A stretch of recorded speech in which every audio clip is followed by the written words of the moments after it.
Good evening, everyone.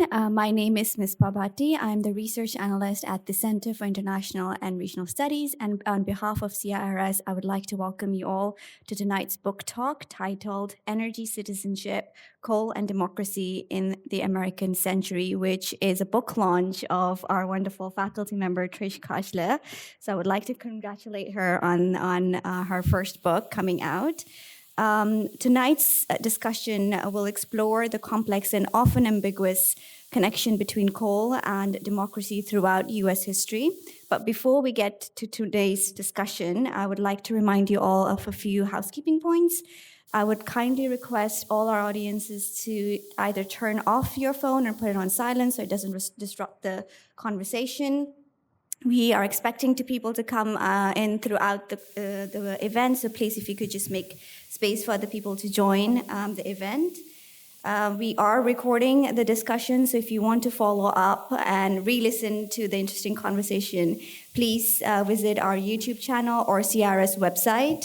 The handles are on the screen, and the video will be up in a few days' time. I would also like to encourage you to sign up to our listserv in case you want to hear about our upcoming events. And on that note, I would like to remind everyone there is a sign-up sheet right there, so please put your details down and we'll make sure you receive all our upcoming events and further details. We all do have another event coming up, which is on November 11th. And this would be a panel discussion titled The State of the Game, Women's Basketball in the Middle East. So I hope I see you in that one as well. I would also like to remind everyone that the book is available for purchase at our bookstore. Unfortunately, it's closed now. So if you are interested in purchasing a copy, please come in the morning and you should be able to get a copy at our bookstore, which is downstairs on the ground floor. We will have a reception after the discussion, so please join us for that. And without further ado, I would like to introduce our wonderful panel for today, beginning with our moderator, Zahra Babar, who is the Executive Director at CIRS. Previously, she served as the Associate Director for Research at CIRS, and she has also worked at International Labour Organization and United Nations Program. Her research interests include migration, labor policies, and citizenship in Persian Gulf states. She has published in several journals and book chapters. Right next to Zahra is the star for tonight, Trish Kahle. Trish is a historian of energy, work, and politics in modern United States and the world, broadly interested in using energy as the lens through which to study political life, social relations, the economy, and the environment. Her book traces how the current one, Energy, Citizenship, Coal and Democracy, traces how modern US social citizenship has been shaped by coal miners and the fuel they extracted. She, with Vicky Googasian, who's seated right next to her, and Firat Oruc, co-leads the Energy Humanities Research Initiative, which they are going to talk about as they introduce the book and have a moderated discussion. Right next to Trish is Victoria Googasian, Vicky, who is an associate professor of American literature here at Georgetown University in Qatar. Her research focuses on the 20th and the 21st century American literature, narrative theory, animal studies, and environmental humanities. Last but not the least, we have Firat Oruc, who is an associate professor at Georgetown University in Qatar. He is the editor of Sites of Pluralism, Community Politics in Middle East, and Indian Ocean Literary Circulatories, a special issue of comparative literature. His scholarship has also appeared in a number of journals. Please join me in welcoming our panel for today. Thank you. It's on. Good evening, everyone, and welcome. Just to echo what Misbah has already said, CIRS, we feel really privileged to be hosting this panel tonight. Along with our esteemed faculty friends, we'll be having a conversation with Professor Trish Kahle to discuss this wonderful new book that has just come out. And I'd just like to say that not only for those who are interested in the history of labor and energy, but even if you are interested in contemporary issues around labor rights and environmental justice, I think this is a book you should certainly read. So I'm going to just start the conversation, Trish, by asking you a broad general question, and then we'll see where the discussion leads us. In your book, you suggest that coal miners in the early to mid 20th century in America are not just workers or laborers, but they're energy citizens who are sort of actively shaping democratic values around not just the production of energy, but also the consumption of it.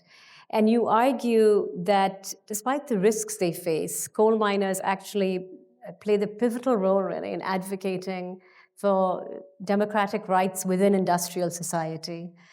So, how do you see the historical struggles of American coal miners, particularly in their fight for recognition and rights? How do you see that influencing contemporary ideas and around the notion of energy citizenship?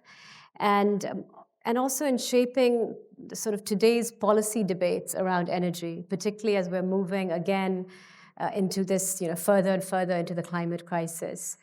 And just for those of us who aren't as familiar, maybe, with the term energy citizenship, although I believe you have coined it, which I've just discovered, but maybe you can explain this term to us a bit more, and also why you used it in the framing of your analysis. Yeah, I mean, thank you so much it's a really rich question. And, I have many thank yous mostly to the people who are in this room. So I thank you to all of you who have helped this book along over the many years. But I think to get into the question about energy citizenship for me obviously exists as a legal category, right, of whether or not one holds documents. But it's for historians of the United States, citizenship is also really a way of talking about struggles over belonging, right? And so how people relate to one another, what are the bonds that hold people together as a society?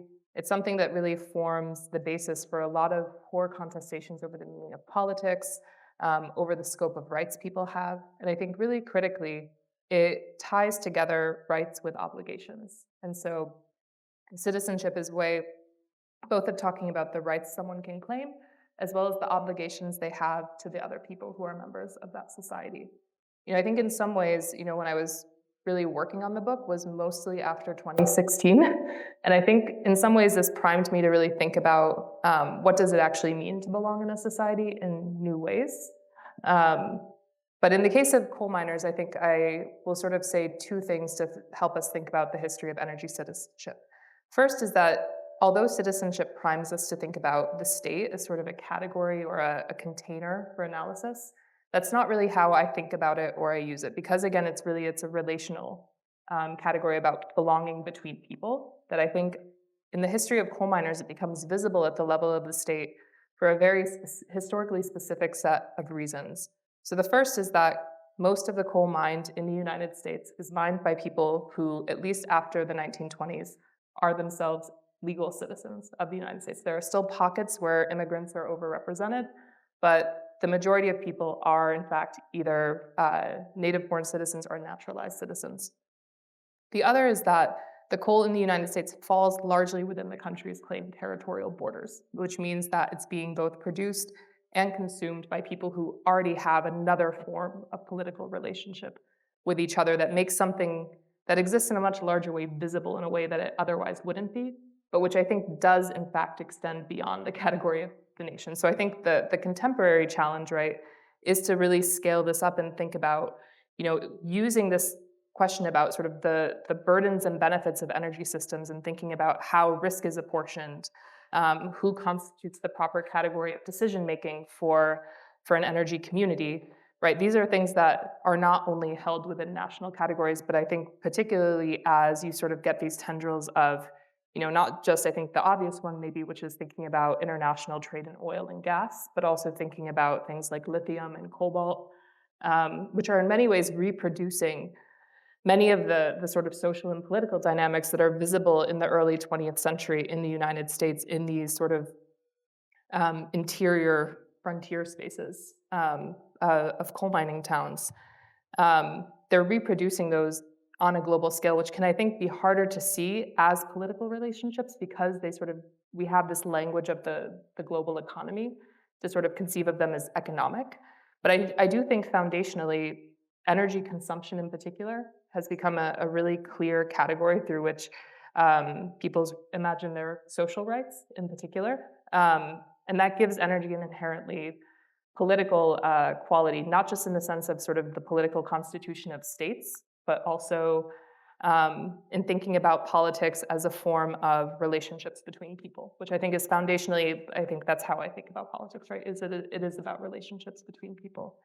I don't know if that answered fully your question because there were many different dimensions, but maybe we can go from there. Yeah, I mean, I'm gonna ask a more kind of softball question, I suppose, to give us all a kind of chance to get to know your process of writing the book. Because I realized as I was reading through this that in all the time that I've known you and been reading pieces of this project, I've never actually asked you about the origins of it. And it's, for those of you who haven't read it yet, it's a book that's like full of people's stories, and that I think is like, you know, apart from all of the amazing sort of intellectual and theoretical and historical accomplishments of the book, I think actually just like recording so many of these stories is a huge contribution that you make here. So I wanted to know whether there's a particular story or encounter that you think is as the kind of starting point or at the core of your decision to write this. So I think before I said there wasn't a good story, but now on further reflection, I actually think it's rather that, like any history, right, it has different origin stories. And so there are probably like at least three now that I can think of. And so the probably most sort of blatant one is one that I actually have in fact subjected Vicky to, which is watching a film called Harlan County, USA, which was it's an observational documentary. It was released in the 1970s. And it profiles a coal strike in eastern Kentucky and sort of frames it within larger questions over occupational health and safety, the question of union democracy. And I remember watching it. I watched it with my roommate for the first time when I was, just had finished college and I was not sure what I was doing with my life. And, although I'm not from Appalachia, I had lived there for a not insubstantial period of time. And I realized it was making me see the place in a new way, and it also raised questions that I didn't have a framework to answer. And so, like, for me, when I was first coming at this project, which I think gets to the second origin. So the first is like seeing this movie and just being totally enraptured by it in a way that I have watched it so many times I can't even begin to count how many times I've watched it, and I always find something new in it. The second was really sort of the moment that I watched it was also a moment of global recession. And it was a moment when I was thinking a lot about the transformation that had happened in the United States in the 1970s, particularly in the way that it had evacuated some of these traditional institutions of working class power like unions. Any history of the United States in the 1970s that thinks about labor thinks about coal miners because they were one of the most important industrial unions in the United States, and they were a hugely consequential political organization. And so like they were someone I had to reckon with. So in some ways then when I actually went to go start researching, both the film and this question were driving me to really think about like what explained that political change in the 1970s, because the typical story was that, sort of unions got less militant and then they just kind of declined. And I found that very unsatisfying. And in the process of doing that, I came to encounter again more of these stories about people's working lives, which I found both very sort of like they were things I connected to. And they also made me sort of realize, which I think is like the sort of unconscious third origin story, which is about recognizing you've grown up in a world like shaped by industrial violence. Like not just in like the landscape around you, which I think everyone does, but in like knowing all of the people that you know having like fingers cut off or missing arms. And sort of it was like deeply normalized in a way that I didn't really recognize when I was younger. And the older I got, the more I came to see, people just like missing a ring finger, or even my own, the way I'd been like sort of trained to be deeply frightened of industrial accidents, which is another thing Vicky has been subjected to, and I'm like scared of roof falls and things like that. But also just, being wary of machines, that this was in fact a very like sort of worker and class specific way of encountering the world and the social world that I've created. and making visible, making it something we don't just not talk about, but actually something that really is core to understanding how change happens and how countries develop and create policy, was really important to me. And I think, in fact, right, like when you go to the history of the regulatory state in the United States, it turns out that, in fact, occupational safety for coal miners is the center of that story. But so I guess those are actually the three origin stories of the book, only one of which was ever really conscious. And none of which really encapsulate what the book actually became, which was really thinking about, again, what is that relationship between politics and energy system, not as just sort of energy is undergirding it, but in fact, energy itself is a kind of relational character between people. I have many more topics that I would love to throw into the mix here, but I think I'll let Firat take the next Thank direction. you, Vicky. I think I'll start with a brief anecdote. I think it must have been just before the pandemic hit, and in my now notorious casual idea generating moment, saying to Vicky that, Vicky, we should do energy humanities.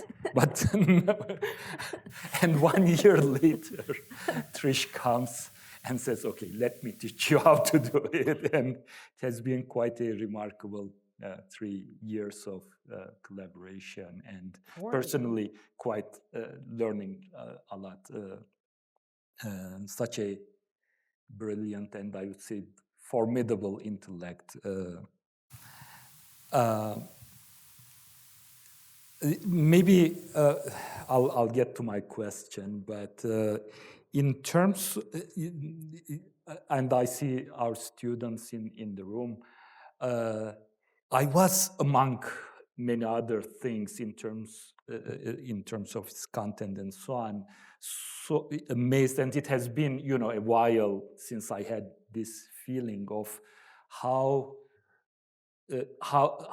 a book could be written with such care and attention. You could feel it in all of its chapters. And actually, I have an honors student working with me, and like her question was like, how do I write the introduction? I said, okay, I'm going to make a copy of Professor Kahle's introduction, and it's a remarkable example, as well as the conclusion. So, even before the content, I think it is, in terms of it was conceptualized in terms of, the articulation of the story and so on is quite remarkable. But I want to continue with the cover first.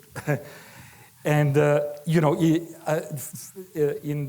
when I got the book gifted by Professor Kahle, at first glance it feels like a group of coal miners leaving the mine. Obviously, there is a certain an element of sympathy generating to that moment and so on. And then I saw the same, the full photo of what served as the cover for the cover. This is, just a second. 71. Yes, 71, exactly. 71, this is from an archival photo from West Virginia in the Regional History Center, and simply titled Miners and Their Shift in Bishop. But then I noticed that there is here a sign which also makes its way to the cover, but you can't really see it, in which the coal miners are interpolated. And with some effort, I finally managed to see what it means, or what it said. attention miners, we are on the coal front, underground movement, American style. Coal makes TNT, rubber, SUFA drugs, and the 100 war products. This is our foxhole. Dig in, undermine the axis. And I was a bit intrigued by, this image, pretty much capturing the, the uneasy, the contradictory element in the formation of the story of coal in America, and probably we see it in all parts of the world, right? The same image, both, here invoking the long struggles of the miners, and also, the miners, the coal industry being part of the U.S. effort, and almost, in the horizon of the U.S. ascendancy as a global hegemonic power. And I thought that, across the book, one consistent argument you are making is that there is an often contradictory, at best tense, relationship between energy-intensive modernity and democracy, riddled, flawed, ambiguous, paradoxical, and so on.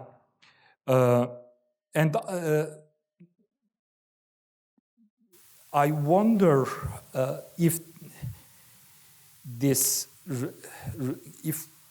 we can see this relationship, what would be the best way for us to understand this contradiction? Sometimes, I was tempted to read some of the sentences, not in opposition to one another, energy and democracy, not in opposition to one another, but almost like there is dependency, right? As if like one cannot exist without the other. And on page 46, you write, energy-intensive societies like the United States had yet to find a meaningful resolution to these tensions. The fact that democratic societies dependent on undemocratic spaces for their resources was nothing less than a fundamental challenge to countries that claimed to be democratic while pushing the violence of energy appropriation into hinterlands, peripheries, and colonies. Increasing a citizen's energy consumption tended to improve their standard of living. Producing energy had far more ambiguous effects. Right? So I wonder if we can rather see this relationship in more dialectical way, in the sense that one cannot do without the other. And then I read some Mao too. I told you I am going to read Mao on his famous essay on contradiction. And there, of course, the text is basically also about the contradictions of contradiction. So it goes in an ad infinitum. But there he mentions antagonistic and non-antagonistic contradictions. So I'm still left with the question, how to best think about these contradictions. Sometimes they feel, and I like the opening of your great opening of the Civil War, right? Almost like these contradictions are now going to be decided one way or another. But then they become more reformist and non-antagonistic form. They take these forms as well. Sorry, I took a bit time, but as you can see, I am still thinking about this. No, I think it's a really important question, and I settled on the idea of paradox in some ways because I think it is irreconcilable. But I think, fundamentally, the relationship between energy and democracy, at least as it appears here, in some ways, I think you can see it as a response to some of the sort of new energy history that emerged in like the 2008 to like 2014. And so one which a lot of people will be familiar with is Timothy Mitchell's Carbon Democracy, which sort of, puts coal miners also at the center of sort of the emergence of an industrial democracy. But in his work and in a lot of other works that sort of talk about the transition to a fossil fueled society, and here, I mean, coal is the sort of paradigmatic case, but it actually works across sort of these fossil fueled narratives of transition, is this idea that sort of the transition needs to be explained, but then once you've transitioned to a fossil fueled society, it's just a stable political form, right? And so its persistence doesn't require explanation. Um, and in part, right, this is sort of narratives about that are driven by these stories about consumption and industrial might, right? So whether it's sort of consumption at the level of, the factory sort of producing particular forms of economic wealth, or it's consumption in the home or in automobiles sort of producing a particular form of consumer mass citizenship, all of which sort of, generate these forms of attachment to them both as economic and cultural forms. I think, the more I came to read that story, which is it's very sort of, you know, um, it runs throughout the historical literature on this topic. I found myself very uneasy because on the one hand, the first thing that jumped out to me from reading all of this was that it wasn't actually particularly stable at all. It was requiring constant practices, constant forms of government intervention, of political and social negotiation, which I ultimately call like the coal-fired social contract, right, as a way of sort of mediating these two sides of the contradiction, and as well as sort of economic mediation. And that those are constantly happening throughout the 20th century. They drive, in fact, most of, well, maybe not most, but a huge proportion of American sort of domestic statecraft in the 20th century is about determining the relationship between the different groups of energy producers and energy consumers. So that tension is really that fundamental precarity which you've identified, right? That, because I think like another way to think about contradiction is that idea of precarity, right? That it's very unstable.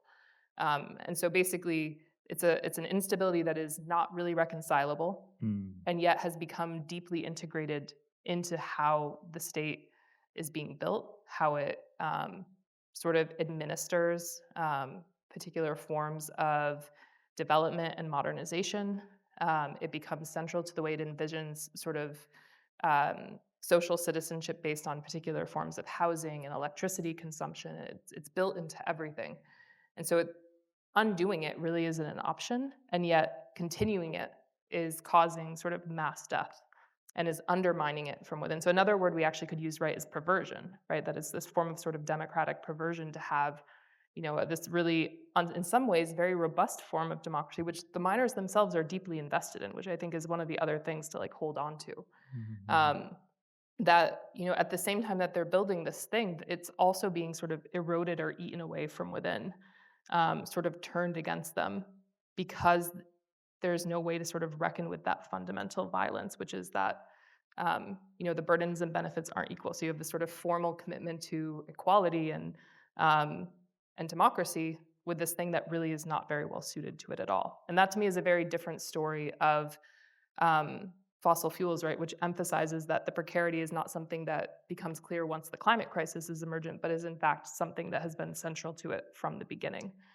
I think another way, in getting to the question about the sort of armed resistance that characterizes the early 20th century, and then ultimately the sort of more reformist agenda that the coal miners sort of take on after the New Deal. I mean, the New Deal really becomes this moment when there is a really formalized social contract between coal miners and the rest of the country. It's called a very boring regulatory thing called the Bituminous Coal Conservation Act of 1935, and it says that consumers have a right to coal at a fair price, workers have a right to a safe workplace, and they have the right to bargain over wages, and it's the ideal, or it's the place of the federal government to ensure that both of those things are met. And that's the first time it ever appears in a legal context in terms of the country's statutes. And I think what that does is it both, by giving minors a place at the bargaining table. It takes some of the edge off of the really just, viciously violent, not just violence in the workplace itself with explosions and things like this, or roof falls, which actually kill the most people, but also like interpersonal violence, right? So the violence of, racial and ethnic violence, the violence of coal operators terrorizing people, taking on psychological warfare, committing, acts of violence and sexual violence against minors and their families. Sort of the state intervening to say, will actually ensure that you do in fact have rights. It creates a lot of buy-in to this early idea of the social contract, but it doesn't get rid of the workplace violence, which I think ultimately is the really fundamental precarity. The other stuff is a symptom of that first form of violence. And the way that the American liberal state gets around that is in some ways by organizing time, right? And so you have simultaneously the management of these bodily harms which have already been incurred, right? Like this sounds very abstract, but people, struggling to breathe and coughing up coal dust and being maimed so much that they can't work, families that have been robbed of wage earners and things like that. And on the other hand, the very systems that are then sort of meant to help finance those reparations programs are then themselves inflicting more harm, but it basically buys time by waiting until those people become symptomatic. So it's sort of organizing, there's sort of this old past that we aren't going back to, and this new modernized future of labor relations.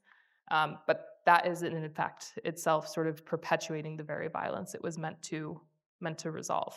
And so again, becomes the seed of its own undoing. And for me, that sort of is the story of the 20th century energy politics in the US. But I don't think fundamentally, I don't think it really is resolvable, right? And that's like that's how it sort of goes from being something that's like a tension to being something that's like a genuine paradox that you have on the one hand, again, and it's not just, I think there's, in some ways people worry about like, okay, well, is democracy just a smokescreen? But I think like there's a real ideological and practical commitment to democracy on the parts of minors, which I won't give to the American state, but on the part of minors, it is an ideological and practical commitment. And, but that is coexisting, I think, with this sort of fundamental problem that they really do struggle to deal with. Yeah. And maybe just a very quick follow-up on that, Trish. And maybe it is just, wishful on my part, a certain wish for, history to unfold in a different way. Do you think that there could be any possibility of what you described as the civil war in the cold field state to turn into a revolution? And maybe, I use the word revolution as the code word for, like the possibility of breaking that, in as you said, in unstable, unsettled, almost forever contradiction. Yeah, that's a really good question. I don't know, because I mean, in the terms of the just sheer historical moment, I think, right, the moment that this all comes to a climax is around 1920, right? And so this is also the moment of sort of incredible state repression, not just against coal miners, but against labor movements, against social movements, against anarchists and socialists and Bolsheviks within the United States. It's a moment of incredible racial violence. And so I think in some ways, right, like the miners achieve quite a lot given the circumstances, even though again, their numbers are very much decreased after 1922. But like the sort of balance of forces at that moment is really, I think, stacked against them in a pretty incredible way. And so in that sense, their achievements seem in some ways much more remarkable given sort of the broader national context. And there's this particular moment in the book where it's describing, miners are being, so this is a moment when there are actually a huge proportion of miners who are immigrants without papers or naturalization papers. And one judge is withholding naturalization papers in order to force people back to work. You also have sort of the unleashing of the Pennsylvania Coal and Iron Police. And, I found at one point a box of affidavits of like hundreds of crimes that the Coal and Iron Police had committed against miners in Western Pennsylvania. Like the scale of violence, I think, even if you sort of know the broad outlines of that there are sort of these armed conflicts that emerge in the central Appalachian area of the United States in this period, like really thinking about what that means for people and its long legacy becomes much more real when you're thinking about like when you actually get into the records, and sort of like the scale and scope of that violence is pretty astounding. And so it's hard to imagine in some ways like how, given that's the scale of repression and the participation of the state and capital in that repression, that there's sort of a successful revolutionary leveraging of it. I think the question of, is there a kind of energy system that doesn't have this disproportionate bearing of burdens and benefits is a much more troubling one.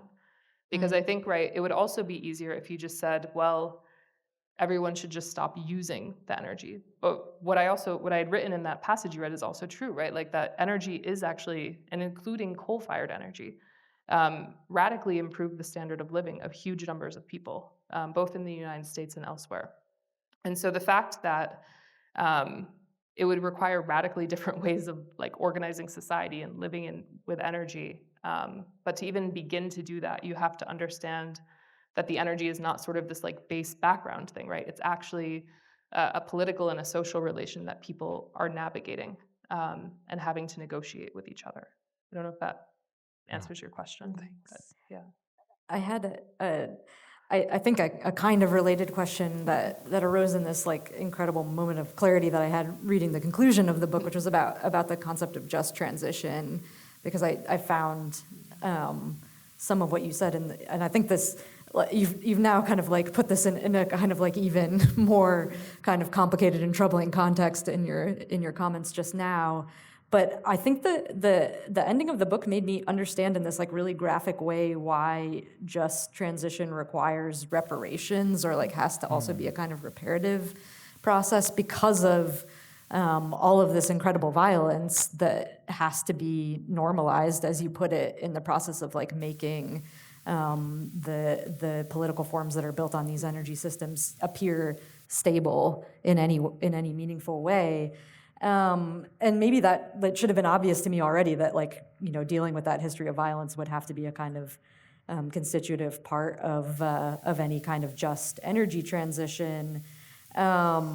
But it, like, I guess what's also maybe a little bit depressing about the history in the book is that like the only form of reparations that we sort of learn about as a kind of continuing project across the course of the story that you tell are the attempts to give compensation for black lung, which, as you just pointed to, in some ways does as much harm as it does good, or is a really insufficient model of how reparations could work. So one question that I had is like, are there better models? Like, how do we think about the kinds of reparation or reparative work that has to be done in like, as we look to a potential transition or an aftermath of this energy history?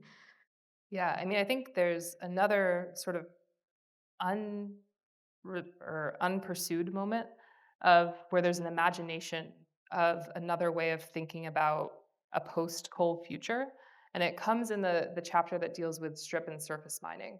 And so in the 1970s, there's a reform movement inside the United Mine Workers, which is a whole other story that's a whole other thread of the book and is very dramatic, but I'll leave it aside for the moment. But the person who ends up coming to lead the United Mine Workers is a man named Arnold Miller. He's a disabled veteran so first he's like shot in the face during World War II. And then he comes back, works in the mines, becomes disabled with black lung, and also lives in an area that's in the process of being strip mined. And so he himself, he's the head of the United Mine Workers, and he's a strip mining abolitionist, right? He thinks the process should just be stopped and that it shouldn't be allowed as a practice anymore. Which is, I think today seems kind of incredible, but at the time, there was a reasonably substantial group of coal miners who felt the same way. In large part because they were living directly with the environmental impacts of coal mining, right? In a way that, I think today we think about sort of the broad climate impacts, but in the 1970s, right, it was, slag heaps in your yard and mold in your house and, floods or broken dams or anything. It was just the scale of the environmental havoc this was wreaking on people's lives was quite incredible. And so Arnold Miller has this idea for what it would mean. How do you basically go about getting rid of strip mining without alienating a huge portion of your membership? Because at that point, about 30% of the United Mine Workers membership works in a strip mine. And his idea is to actually do reparative work as a coal miner. So rather than being a coal miner, meaning mining coal, what it would mean is restoring the land that had been destroyed by strip mining, right? It's a really interesting sort of category inversion where people are able to hold on to this identity, which is really meaningful to them, right? Because it's sort of the basis of their position in the national political community, while also changing what it means to what kind of work it actually entails. And in some ways, I think you can see echoes of that in what the UMW has done to try and think about just transition in the present, which I should say is an idea that their president is quite hostile to precisely because of these reasons, right? That there is no evidence that the US has ever done this, and why should they take their word for it, essentially? But I think this idea of sort of holding on to sort of some of these cultural and social and political forms that are really deeply meaningful to communities while allowing them to reimagine what that future looks like is really key to a lot of the different just transition programs that have been going on. It also, I think, it does a couple of things. Like the first is that one of the sort of overarching political dynamics of any form of extractivism is that decisions are being made and benefits are being accrued by the people who are not actually living in the area or dealing with the aftermath of extraction. And this is a way of sort of reversing that, saying that actually the people who've been at the center of the process will be the ones trying to figure out how to repair the harm, right? So rather than sort of moving the extractivism from the landscape to really like some of the things that have been like coding, which is like the sort of paradigmatic example, that you're in fact actually sort of restoring community control in some way, or at least giving the community a say. I think another really important part, and this comes through in the UMW's own discussion about this, is really, again, sort of this idea of making people whole, right? And so again, recognizing past violence and also recognizing that, although, people do need work and they do need jobs, right? That people don't want to leave their homes for a job, or they don't want to be moved away from their families, and that their connections to place, to community are part of what make them people in the same way anyone is a person, right? And so I guess like that moment for me of like basically miners reimagining for themselves what their relationship to their work could be is the thing I find the most hope in, at least in the book, as well as sort of the moments where, rather than sort of feeling, I think it would be very easy in some ways to feel this very antagonistic relationship to the people who have benefited at the cost of your misery. And in fact, that's not really the political approach they tend to take at all, right? Instead, they try and think about building connections and building solidarities. And so there's like, I think that is another place perhaps that I would look as to sort of that history of, trying to think about how harms are spreading not just from coal communities, but also to thinking about like frontline communities around power plants, to people who've lived downstream of different sort of coal-fired communities. And also, I mean, a thing that is not in the book that if I could write an even longer book, even though it's already pretty long, would be there is like histories of international solidarities. There are some hints of it there, but, I was thinking about this recently with the coal mine explosion in Iran, right? That like, this is not, even if you like got rid of the US's coal today, which there is still coal being mined in the US, but you think about coal mining in places like India and Iran and Turkey, right? Like huge numbers of people are still dying from this work. And the dynamics are, obviously every place has its own internal political dynamics, but a lot of the underlying sort of energy politics are actually remarkably similar. And I think that idea of like not normalizing the violence, of actually like making sure that we have to reckon with it and see it, like that's in some ways the first step, right? Is to not go along with the normalization of the violence that is really central to how the system reproduces itself. Okay. Great. And maybe very briefly on what you said regarding the moments of and visions of energy justice, and the reparative possibilities and so on. I was kind of, I know the quote doesn't mean it, but one particular moment in your book, you quote from an editorial in the Charleston Daily Mail. It's a great, I think he probably doesn't, it is kind of a tongue-in-cheek style, but it's a great sentence. The more utopias we have, and the more government spends creating them, the better we like it. So I think that utopian impulse in thinking about energy, just energy transition and reckoning with the violence of the past, that seems to be capturing it. But I wanted to go to the history of energy transition, which is part of your book, and you. Sorry. You remind us that now I can't find my notes in my notes.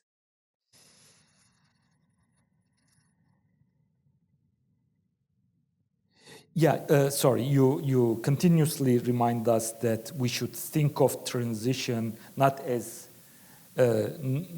moving from one energy form to another. And indeed, as you tell us the story of coal, you have the overlaps and coexistences, right? Of electricity, oil, nuclear, and so on. Clearly, these overlaps and coexistences complicate the transition narrative. I wonder if you could say a bit more on that overlaps, coexistences. Of course, in a way, I think then the question is, how do we indeed produce the narrative of energy as Well, so I think there's maybe two pieces. So the first is that if you think of actual energy sources, like particularly in the mid-20th century, there's a narrative that you sort of move away from a coal-centered society to one that's centered around oil. And I think when you actually look at the numbers, that doesn't really hold up very well. So at the beginning of the 20th century, about 75% of primary energy produced in the United States comes from coal. It hugely outnumbers everything else. And in the mid-20th century, you definitely get the rise of oil, but what you see is not actually that sort of dominance, right? So it's not that it's one thing replacing another. But I think the way I describe it is really that the US becomes a mature multi-fuel system with increasing specialization for how different fuels are used. And that's a really different situation because I think then the politics of governance, of managing the relationship between the different fuels, both at the level of the state, thinking about firm organization. And so there's like a segment of the book which thinks about the energy conglomerate and its sort of emergence in the mid-20th century. That could have been its own book, and I think would be a great book for someone to write. But so all of those problems emerge differently than if you simply have a society that's primarily driven by oil, which everything else is sort of an attendant factor for. And in particular, I think, the politics of sort of security around energy are really driven by the tension between what's abundantly available domestically versus what has to be imported, ideas about the future and how long people will use particular forms of energy. And so all of that is in the mix. But I think there's the second piece is about then when we talk about an energy transition, what are we actually talking about? Because there are changes that happen. And I think like for me, there's basically two big ones that sort of structure the book. One happens like off screen before the book actually starts and was in an earlier version of the introduction that I actually think maybe a lot of people in this room actually did end up reading. But really thinking about, it's not an accident that the coalfield state emerges in the wake of the Civil War, right? And so and it's not as though energy had like not existed before the rise of the fossil fuel system, even though coal is used in smaller ways before that. But before that, what you really have is the extractive economy is really centered on plantations, right? And sort of extracting both from enslaved Black bodies as well as from the land, which plantation agriculture is very demanding on land. And with the abolition of slavery, right, you then move away from sort of this plantation-centered network. Again, the plantation, similarly to coal in the mid-20th century, the plantation does not disappear, but you do sort of have a political reorientation to these extractive zones that are being linked by rail. So this sort of move towards focus on these mineral extractive zones as being a target of governance, where previously, again, sort of the plantation is the central focus of energy governance before that, as well as there's increasing work on whale oil too. But I think the sort of the politically organizing factor is really the plantation.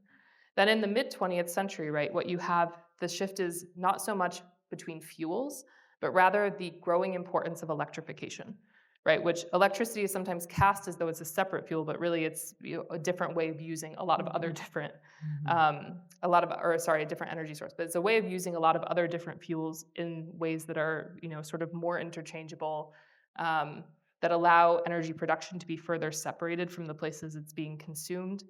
And the impact that has, again, on energy as a political relationship are really profound, right? And so in a way that I think the shift to oil is not quite the same in terms of how it upends the political relationships. So I think those sort of two big political transformations really driven again by the emergence of this mineral extractive network after the end of slavery and the overthrow of Reconstruction. And then on the other side, the sort of electrification of all components of everyday life is really changing the way people live with energy, changing the networks of energy that tie people together. And again, so if you're thinking about energy as a relationship between people, those are two changes that really radically transform how people live with energy in their everyday lives, not just as producers, but also as consumers, as sort of the kinds of political formations that are necessary to govern how that energy moves. So I think in some ways there is a transition, but what the transition that's being described is not the sort of one fuel to the other, which I think energy historians are increasingly skeptical of this narrative, right? That it's really like, it's additive, it's not transitory. So I think that would be, the question is like, what is transition describing, not as much whether it happens. Excellent. I think we could continue this conversation for a long time, but we do have an audience in front of us. I think it's time to give them a chance to ask you some questions, Trish. We have mics, right? Jamie?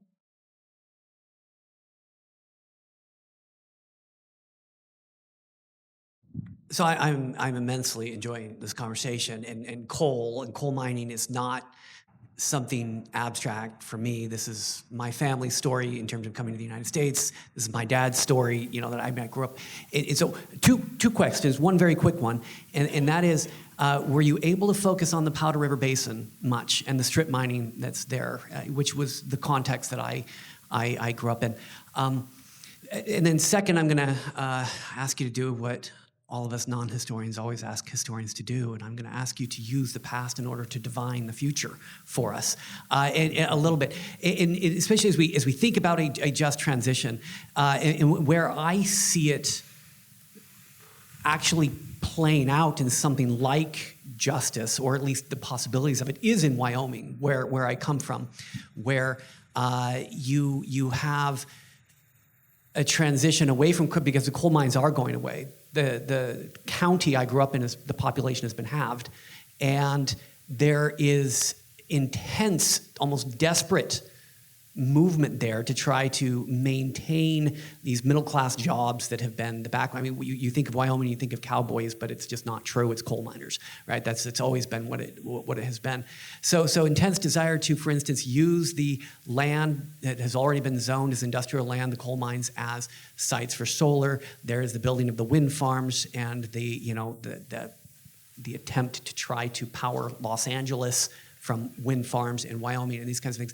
But in part, you get the power relations that stay the same, and so you began to sort of allude to that it's not much of a transition if it continues to depend on, you were, I think, talking about extractive technologies, but also a labor force that isn't taking part in the goods.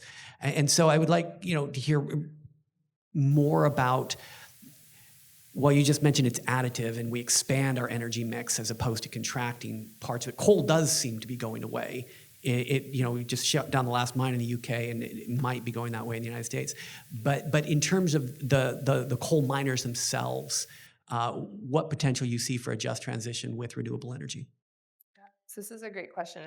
I smiled when you said coal does seem to be going away, because that has been said so many times throughout the history of coal, where people are convinced that it's going away and it will never come back. Like the key moments this happens are like the 1920s and the 1950s, and then inevitably it does resurge.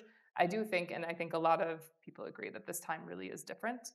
And I think there's good reason to think that. And it's one of the reasons you have to sort of look in global perspective, again, because I think the story about the coal mines going away is true in a lot of communities. I'm thinking of like Luzerne and Lackawanna County in Pennsylvania, right, which had a similarly like apocalyptic deindustrialization after the Second World War, lost, over 10% of their collective population in a really heavily, I think Wyoming is not as heavily populated. These two counties had more people in them, right, than Wyoming has as a whole state.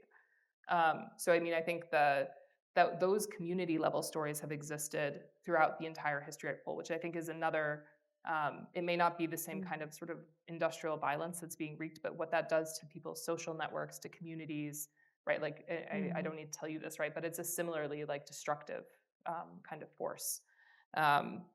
So I think that's, on the one hand, so it is a story that I do think is changing, particularly if you look in the United States and the UK. But I also think we should be careful not to overstate it, because the US still, like until very recently, was still mining coal at the levels it did during World War II. And so like the geography shifts and it moves around, but the level of coal mining still actually remains quite high, even if very few people are doing it. All that to say, I actually didn't really spend much time in the Powder River Basin. There's an excellent scholar who did his entire dissertation on the Powder River Basin, Ryan Driscoll Tate. And really interestingly, right, what he actually talks about is first the coal company's efforts to really go about recruiting ranchers' sons who they think will be less likely to unionize. But so anyway, his work is really fascinating. There's a whole interesting story there. And also I think there's really interesting politics between ranchers, coal miners, and different groups of people. So on the one hand, I think I would agree that there's a big story about coal there, but I think what he really convincingly shows is that, in some ways it is different because of the role of ranchers in shaping political interests around grazing and federal lands. Like the role of federal land, I think also is a really different characteristic of the West that doesn't exist in the East in the same way. So my book really focuses mostly on Appalachia just because that was where the numbers are. That's where the records I had was. And if this was also about the West, it would be even longer also as well. But anyway, I would really recommend checking out his work. It's really fantastic. Now, in terms of thinking about the future, I think where I end up in the book is sort of reflecting on both the continued persistence of coal mine disasters, not just in the United States, but around the world. And in particular, I had found this one that happened in Mexico while I was doing the first version of the conclusion that really haunted me. It was about a man who's lost his brother and 9 others who drowned in a coal mine flood. And, the coal mine has been reopened as part of AMLO's push for what he calls independence and inequality based on these sort of increased reliance on coal. And it was so striking to me as, this man was narrating his story, how far independence and equality seemed from him, right? That it was just every day was really a day of memorialization, right? Of having to go back down below ground where his brother had died, just hoping that his children's future would be different. And, so as I was reading stories like that from Mexico, from China, from all over the world, I was struck by how in some ways the story really hadn't changed that much. And then I think the other piece too is like the other sort of series of news stories that finishes the end of the book is really thinking about reporting coming out of places like Chile, out of Congo, thinking about, in some ways these mining arrangements that couldn't feel more like, again, some of these coal towns at the early part of the 20th century. And I do think there is a real need to, when we're thinking about things that if you can't grow it, you have to mine it, right? Like that is a reality of, everything from helium to lithium to iron ore. So mining is probably part of human society to stay because of that. But again, I could see, very similar dynamics playing out with the green transition. And it's, again, not about saying you don't need to mine it, because there probably does need to be mining of these things in order to sustain particular forms of energy use, but about thinking, how do we avoid the same mistakes, right? And I think in some ways, it's one of the really important things is, again, about not normalizing violence just because it happens somewhere you don't see it. Not normalizing the idea that some people should benefit while others pay the price. Again, I think these are pretty basic sort of egalitarian and democratic impulses, but it's very quick that they go by the wayside very quickly when it comes to the politics of energy. And so I guess I hope that we can have not we, you and me, but also just sort of more broadly, have a discussion about what would it mean to not sort of take for granted that kind of violence was both necessary and acceptable within the constitution of a particular energy system.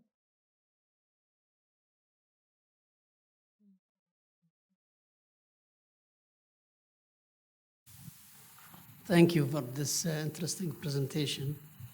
I did not read the book yet, but I just thought of an idea for you or for somebody else to do a similar project for the history of the Qatari workers in the oil company. Because there is a lot of interesting stories that you might come up with. So you might check the British oil company records or Qatar Energy in Doha, or even some workers still alive. You might also do some interviews for whoever is still available. I've actually had very great fortune to have students who have done interviews with their grandfathers, actually, which have been incredible resources. And definitely, I think it's outside of my own area of expertise, particularly my language skills, to be able to do that work. But if there are any students in the room who need a thesis project, I would love to work with you on that project. Yeah, I think it will be an interesting one. Thank you. I agree, yes.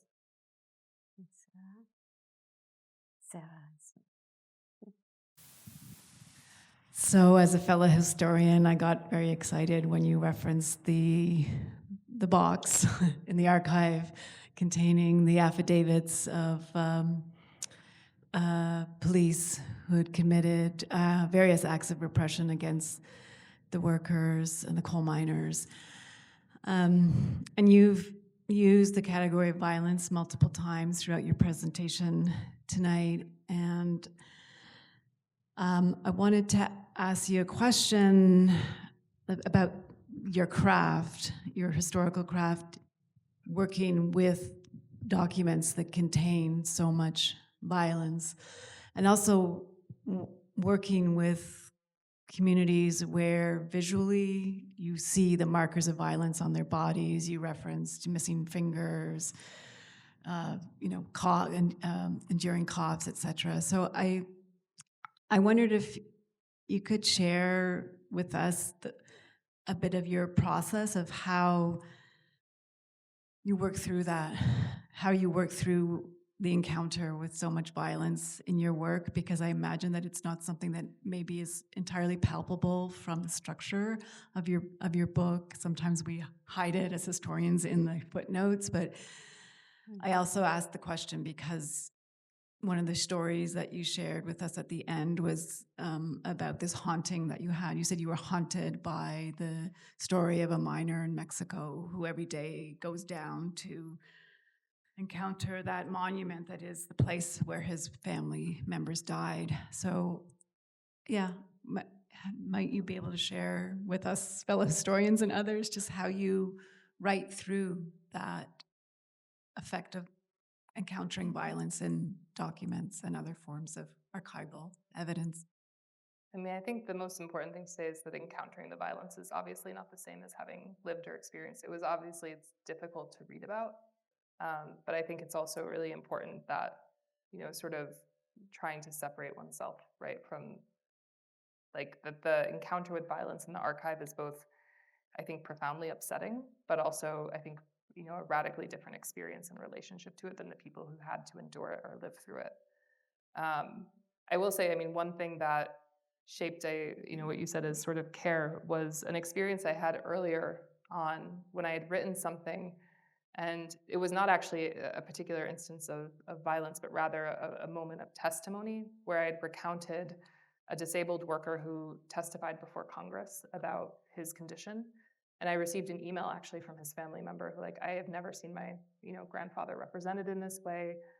Do you have any more information about him? And it sort of forced me to reckon with something, which was that, really these are not public figures. And I was both deeply committed to sort of naming people because it was, again, a system of industrial violence that wanted to depersonalize people. And that's in a lot of minor stories, they recount this depersonalization as one of the ways that energy system violence is affected upon them. So naming them was very important, but also trying to do it with, understanding that somebody's son or, granddaughter might come across this description and it would be quite graphic. And I also thought it was important to be very clear about how graphic it was, and to not sort of paper over it, precisely because I think it's too easy to background. So I guess that's all of a way to go into saying, so my approach to this book was really, I mean, I ended up, I don't know if I just consciously did this from the beginning because it seemed kind of obvious to me to, take workers as political subjects. But what I really ended up doing, in some ways, energy citizenship, I guess this is another way of saying I don't feel comfortable saying I invented it, because for me, it's really, it is the workers category, even though they never actually say that. They never call it energy citizenship, but for them, it's that whole way of seeing the energy system is really me coming to understand the way that they saw the world and what motivated them to act politically in certain ways. And so in that accounting, violence becomes really central. And I think it's really critical that they understand state repression, workplace violence, interpersonal violence, violence on the landscape, all is being interconnected.